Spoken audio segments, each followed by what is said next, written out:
नेपाल कुनै पनि हालतमा हाम्रो राष्ट्रिय सार्वभौमता, भौगोलिक अखण्डता, स्वाधीनता, स्वाभिमान र हितमाथिको अतिक्रमण सहन गर्ने छैन। नेपाली माथिको हेपाहा व्यवहार र यस प्रकारको उत्पीडन कार्य सहने छैन। यसका निम्ति भारतले अविलम्ब नेपाल र नेपाली जनतासँग सार्वजनिक क्षमायाचना गर्न माग गर्दछु। आफ्नो निहित स्वार्थका निम्ति विदेशी हस्तक्षेपमा रम्ने र कतिपय बेलामा विदेशी हस्तक्षेप नै आमन्त्रण गर्ने प्रवृत्ति देखाबाट पनि विदेशी हस्तक्षेप नेपालमा भित्रिने अवसर प्राप्त भएको छ। विदेशी शक्तिहरूद्वारा हाम्रो भूभाग कब्जा गरिएको छ, हाम्रो सीमामा अतिक्रमण गरिएको छ, हाम्रो भूभागमा विदेशी सैनिकहरू, सुरक्षा बलहरू बुट बजारी राखेका छन्।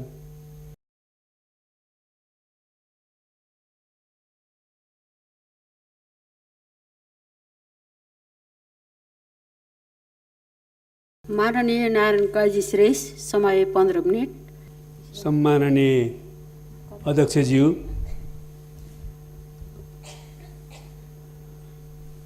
विश्वभर साम्राज्यवादको बिगबिगी भएको बेलामा, सबैतिर उपनिवेशवादको बिगबिग भएको बेलामा,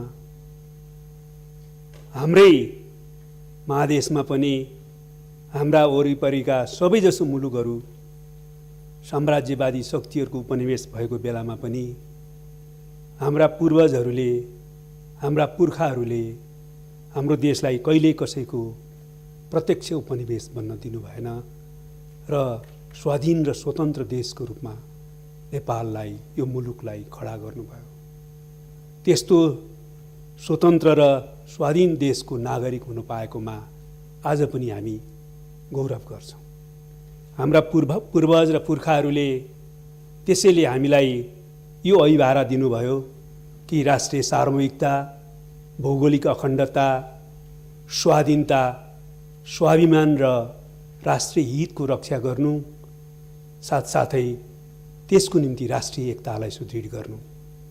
आज पनि हामी हाम्रा पूर्वज र पुर्खाहरूले दिएको यो अभिभारालाई सिरोपर गर्छौँ। यस संसार अगाडि बढ्नु र यसलाई पुरा गर्नु आफ्नो कर्तव्य ठान्छौँ र त्यसमै हामी दृढतापूर्वक अगाडि बढिराखेका छौँ। तर यो कर्तव्य पुरा गर्ने सिलसिलामा हामीलाई थाहा छ, हामी सचेत छौँ कि अझ पनि हाम्रो मुलुकको राष्ट्रिय सार्वभौमिकता, भौगोलिक अखण्डतामाथि अतिक्रमण गर्दै विदेशी शक्तिहरूद्वारा हाम्रो भूभाग कब्जा गरिएको छ, हाम्रो सीमामा अतिक्रमण गरिएको छ, हाम्रो भूभागमा विदेशी सैनिकहरू, सुरक्षा बलहरू बुट बजारी राखेका छन्। विदेशीले सीमामा बनाएका तटबन्ध र बाँधहरूका कारणले हाम्रो कतिपय बस्ती र भूभागहरू डुबानको अवस्थामा छ। कतिपय कैयौँ असमान सन्धि सम्झौताहरू अहिले पनि हामीमाथि लादिएका छन्। हाम्रो नेपालको आन्तरिक मामिलामा हस्तक्षेप गर्ने प्रवृत्ति कायम छ र हस्तक्षेप भइराखेकै छन्। यद्यपि यस मामलामा नेपालका राजनीतिक पार्टी र नेताहरूले पनि कहिलेकाहीँ आफ्नो निहित स्वार्थका निम्ति विदेशी हस्तक्षेपमा रम्ने र कतिपय बेलामा विदेशी हस्तक्षेप नै आमन्त्रण गर्ने प्रवृत्ति देखाबाट पनि विदेशी हस्तक्षेप नेपालमा भित्रिने अवसर प्राप्त भएको छ। त्यस्तै गरी नेपालको प्राकृतिक स्रोत सम्पदामाथि पारस्परिक हितका आधारमा उपयोग गर्नुपर्नेमा नेपालको आफ्नै हितलाई पछाडि धकेलेर आफ्नो विदेशीहरूले आफ्नो हितलाई मात्रै केन्द्रमा राखेर नेपाली प्राकृतिक स्रोतको दोहन गर्ने एउटा प्रवृत्ति पनि देखाइराखेका छन् र हाम्रो नेपालको भूराजनीतिक अवस्थितिको नाजायज फाइदा उठाउँदै नेपालको भूराजनीतिक संवेदनशीलतालाई उपेक्षा गर्दै नेपाली भूमिलाई आफ्नो सामरिक एवं रणनीतिक स्वार्थको निम्ति प्रयोग गर्ने, नेपाललाई आफ्नो त्यस स्वार्थको क्रियास्थल बनाउने विभिन्न क्रियाकलापहरूबाट नेपाललाई सताउने प्रयत्न पनि भइराखेको हामीले बिहोरेका छौँ। हामी यो सबै प्रवृत्तिप्रति सचेत हुँदै नेपालको राष्ट्रिय सार्वभौमिकता, भौगोलिक अखण्डता, स्वाधीनता, राष्ट्रिय स्वाभिमान र हितको रक्षा गर्न कृत सङ्कल्प हुँदै सङ्घर्ष गरिराखेका छौँ र यो सङ्घर्षलाई हर हालतमा सफलताको बिन्दुमा पुर्याउनेमा हामी दृढ छौँ। तर सम्माननीय अध्यक्ष महोदय, यसै सिलसिलामा केही दिन अघि मात्र महाकाली नदीमा तुइन तर्दै गर्दा दार्चुलाका जयसिंह धामी भारतीय सीमा सुरक्षा बल एसएसबीले तुइनको तार काटिदिएर अहिलेसम्म पनि महाकाली नदीमा बेपत्ता भएको स्थिति कायम छ र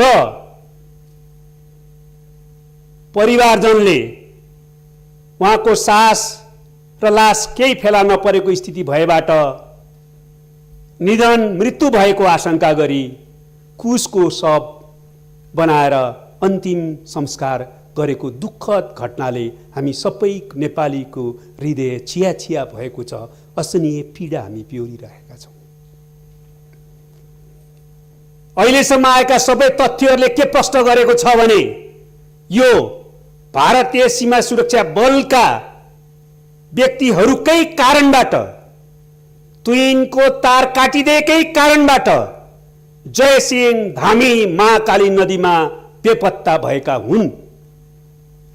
म यस प्रकारको अमानवीय, उत्पीडनकारी र क्रूर कार्यको घोर निन्दा एवं भर्त्सना गर्दछु।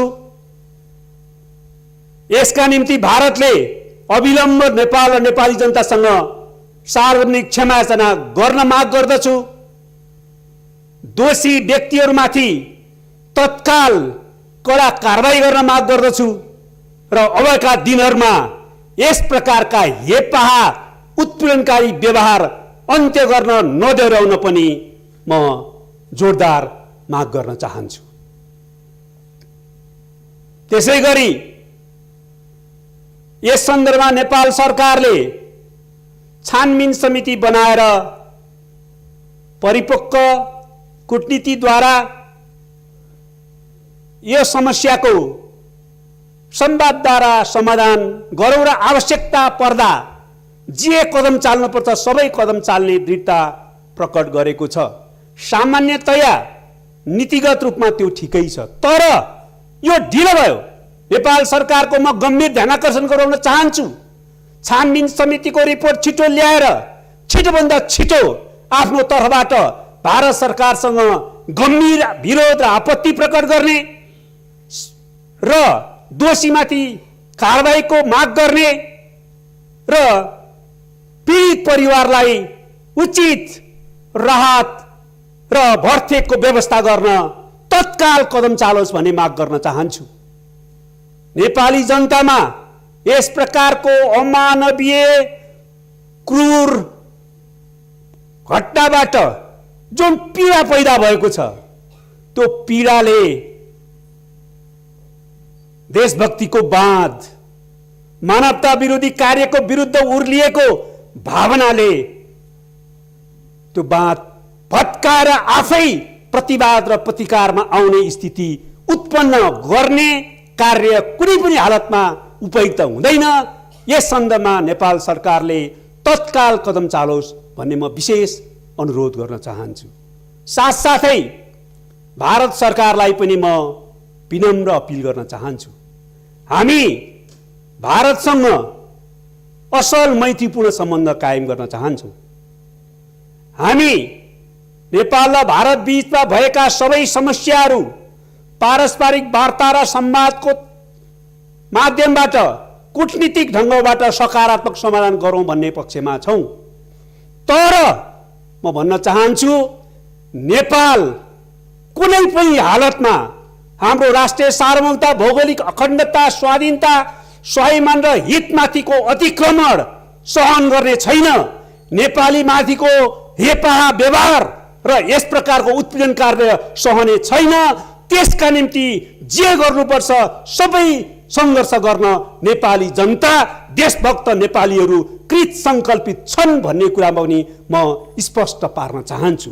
त्यसैले भारत सरकारले छिटोभन्दा छिटो यसबारेमा आफै पहल कदमीमा पनि क्षमायाचना गर्ने, दोषीमाथि कडा कारबाही गर्ने र अब आइन्दा यस प्रकारको गल्ती दोहोऱ्याइने छैन भनेर प्रतिबद्धता व्यक्त गर्ने काम गरोस् भन्ने म अनुरोध गर्न चाहन्छु। हो, अहिले नेपालमा आन्तरिक राजनीतिको कारणले पार्टीहरूको बीचमा केही मतभेद देखा परेका छन्, तर कोही भ्रममा नपरुन्। आवश्यकता पर्दा सारा नेपालका राजनीतिक पार्टीहरू, नेपालका सबै सामाजिक शक्तिहरू, सम्पूर्ण नेपाली जनताहरू राष्ट्रियताको पक्षमा एक ढिको भएका छन्, अब पनि एक ढिको हुन्छन्। त्यसैले गर्दाखेरि हामी नेपाललाई हेप्ने, नेपाललाई अतिक्रमित गर्ने, नेपालीप्रति दुर्व्यवहार गर्ने कुनै काम कसैले नगरोस् र सच्याओस् भनेर अनुरोध र अपिल गर्न चाहन्छु।